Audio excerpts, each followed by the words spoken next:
Hi, this is Mr. Autohotkey Hacker, and today I will show you how you can download my latest update, the V3, which is probably also going to be the final update. So it's just finished. I'm done with the script, and I'm very proud of what it's became. So if you go in the description, you will see a download. So you just click on that, and you will go to my pay page. So here you have to pay, obviously. This is a script where I worked a lot of time on. I did a lot of research with it. I know you can find other scripts online, but this one is one that I made specifically, and I use it myself a lot. And I don't want it to be something that goes widespread everywhere. I just want it to be either for me or for people who really want it. If you don't want it or you're looking for something free, don't buy it. It's not gonna be for you. So once you have downloaded it, you will get this file. So all you do is right click on it and you do extract here. This is what you will get. So in here you have an X file, you have an AHK file, which is AutoHotkey, and then you have a README file. This one is the X file. This one you cannot edit, so you cannot right click it and edit it. This one you can, however, edit it. If you can't edit it, all you have to do is download AutoHotkey. How you do that? You go here on autohotkey.com and you download. That's all you have to do. So if you want to edit this one, you right click, edit script. Now you will get a script with about 200 lines. And then you will have this. It's at the top. See, I'm not always down. You will have the custom keys. So what you do here is you put your key that you want. So imagine you don't want to use F1, but you want to use numpad 1. Don't just write 1 like that, because that's not gonna work. What you have to do is find the right key. So you go to this. This will be also in the README file.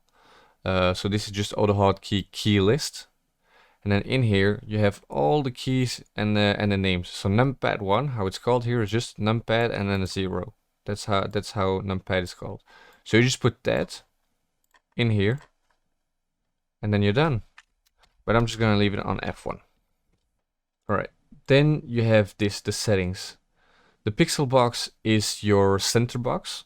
So this all depends on the resolution that you're playing on. I'm playing on 2K, so 5 works good for me. If you're playing on a 1080p, I recommend you either go to a 3 or a 4. 2 is too low, so either 3 or a 4. 2K, go 5, 6, and if it's an 8K, you can go maybe a 6 or 7 or 8. You can tweak around. I wouldn't go higher than 8, and I wouldn't go lower than 3. Yeah, you can tweak this around. Then you have the pixel sense. Then you have the pixel sense. How the pixel sense works is the higher the sensitivity, the higher it is gonna detect the color. For me, 25 works perfect, but you have to try around and see what works best for you. This is a color. So right now it's set to yellow. I have put it here if you wanted it. This is yellow and this is purple. These are the 2 colors I recommend. Then you have this. This was also requested, a tap time. So this is only with the Triggerbot, so not the auto fire. So the more you increase this, it's gonna shoot, wait 100 milliseconds, what I put here, and then shoot again. So this is relatively short. It would be about shoot. If you change this to 500, it's gonna wait 500 milliseconds. So you shoot, you wait, and then you shoot again. So you're gonna see the difference. I think 100 is good, but you can tweak around and try this.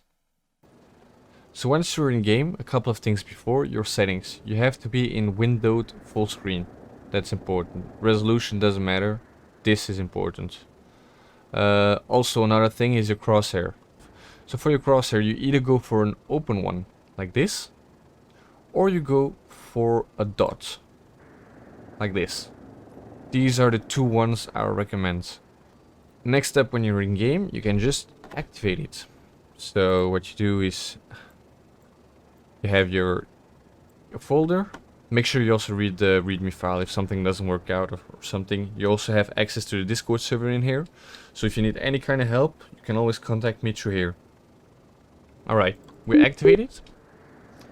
And in here, you get in the top left corner the off sign. If you can't see that, it's probably because you are still in full screen. So make sure you go back to windowed full screen. So you press F1 to activate. Now it's in on mode. So this means that when it's gonna see yellow, it's gonna start shooting. So whenever it's gonna see yellow, it's gonna start shooting. Then you have the hold mode. So what you do is for the hold mode is, for me, I put it on shift. You can change that in the script file. When I'm just walking around, see, and looking at the enemies, nothing is gonna happen.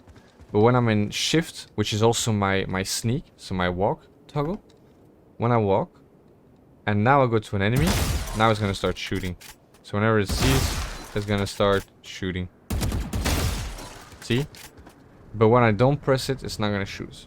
Then you have F3. F3 is the requested auto fire. So you don't see any menu like you see in the top left corner. You just hear a beep. And now it's active. How do you know it's active? You can test with your pistol. Now it's active. If you press F3 again, you hear it. It doesn't work anymore. So this is for the auto fire. When you start it, it's always off. Then you can toggle it with the F3. Then you have F4, which is just off. Now nothing is gonna work anymore. It's not gonna shoot. Even when you shift, it's not gonna shoot. But your auto fire may still work if it's on. See? So the auto fire has its own apart toggle on and off.